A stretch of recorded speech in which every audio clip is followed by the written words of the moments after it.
हमारे व्यस्त जीवन में ईश्वर की आवाज़।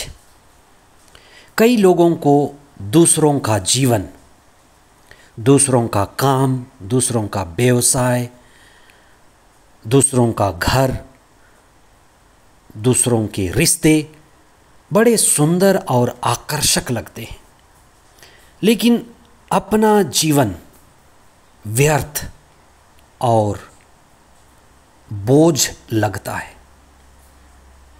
आखिर ऐसा क्यों होता है?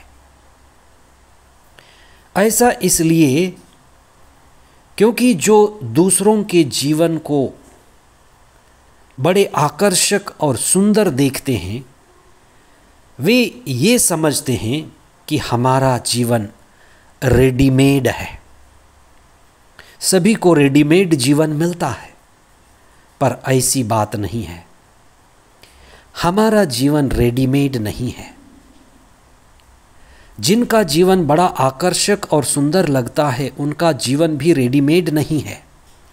जैसे हम अपना घर बनाते हैं, घर में नींव रखते हैं, एक एक ईंट और पत्थर रखते हैं, उसी तरह बड़ी बारीकी से हमें जीवन का निर्माण करना पड़ता है। आज हम इस पर विशेष चिंतन करें कि हमने अपने जीवन रूपी घर का निर्माण कैसे किया है। 12वां सामान्य सप्ताह 26 जून 2025 बृहस्पतिवार। पहला पाठ उत्पत्ति ग्रंथ अध्याय 16 पद संख्याएं 1 से 12 तथा 15 से 16 तक, और संत मत्ती का सुसमाचार अध्याय 7 पद संख्याएं 21 से 29 तक।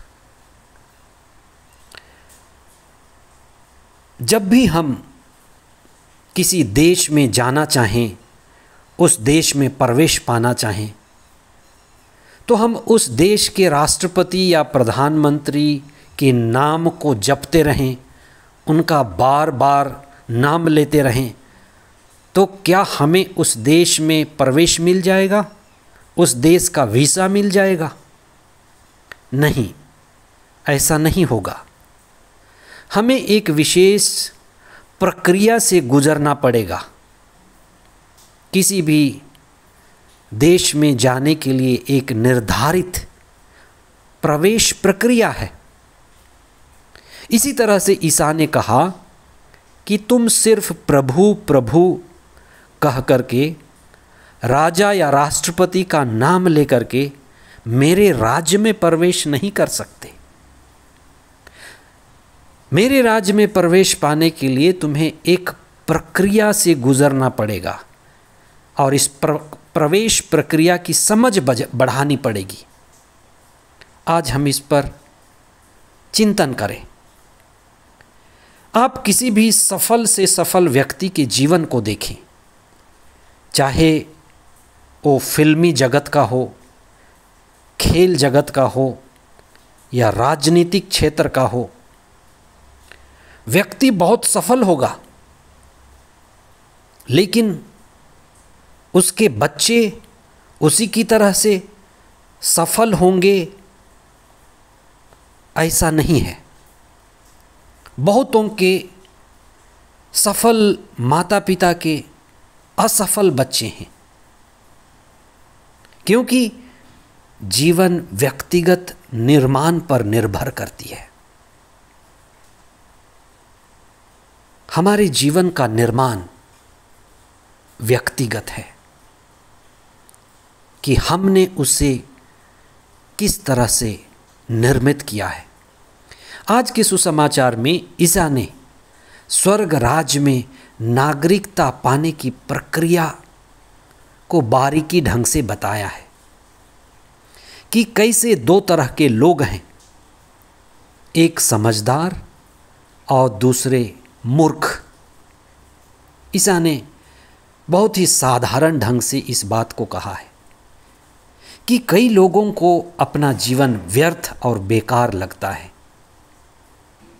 और ऐसे लोग अपने जीवन को शरीर में बनाते हैं,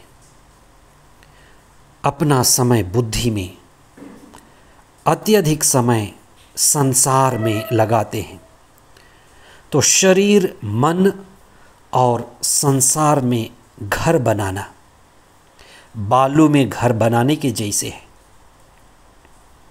और इस शरीर में, मन में, संसार में कोई भी टिकाऊ नहीं है।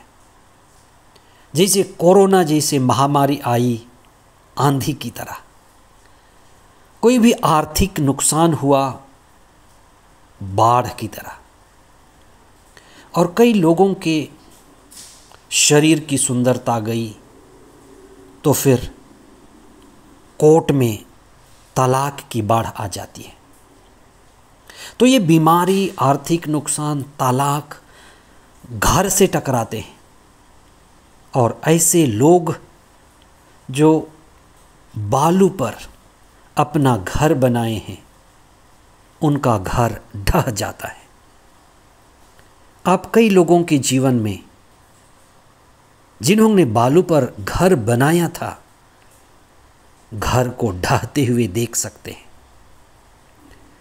दूसरे लोग वे हैं जिन्हें प्रभु ईसा समझदार कहते हैं। वे लोग जो ईश्वर की नींव पर घर बनाते हैं, विश्वास के साथ आत्मा पर, चेतना पर, प्रार्थना के द्वारा दिव्य वचन की शिक्षा पर अपना घर बनाते हैं। प्रभु पर, आत्मा पर, दिव्य शिक्षा पर घर बनाना चट्टान पर घर बनाने जैसे है। उनकी भी जिंदगी में बीमारी आती है, आर्थिक नुकसान होता है, बुढ़ापा आता है, रिश्ते टूटते हैं, पर वे प्रभु में इतने मजबूत होते हैं कि उस दुर्दशा में भी उनका विश्वास प्रभु पर रहता है। और जैसे कुछ लोग सुनामी के आने पर चट्टान को पकड़े रहे, किसी वृक्ष को पकड़े रहे और वे बच गए। दुख, तकलीफ और परेशानी, आंधी और तूफान की बाढ़ हमेशा आती है, लेकिन जिन्होंने संसार में, शरीर में, बालू में अपना घर बनाया वे बिखर जाते हैं। लेकिन जिन्होंने प्रभु में दिव्य वचन के आधार पर ईसा की शिक्षा में विश्वास के साथ जीते, प्रार्थना करते और आध्यात्मिक नींव पर घर बनाते हैं, उनका घर बना रहता है। आपका घर कहाँ है? आपने कहाँ घर बनाया है? हमारा जीवन रेडीमेड नहीं है, हमें अपने जीवन का निर्माण करना पड़ता है। अभी भी देर नहीं हुई है, जीवन का सजगता से निर्माण करें। आमीन।